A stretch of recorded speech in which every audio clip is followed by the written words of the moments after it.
How to set up domain redirects in cPanel. This demo assumes you've already logged into cPanel and are starting on the home screen.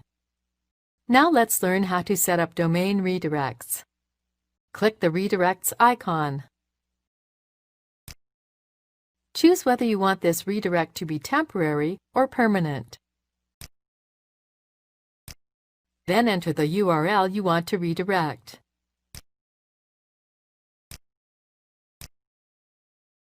Then enter the destination URL where you want visitors to be redirected to. When ready, click Add. That's it. The redirect has been created. This is the end of the tutorial. You now know how to set up domain redirects in cPanel.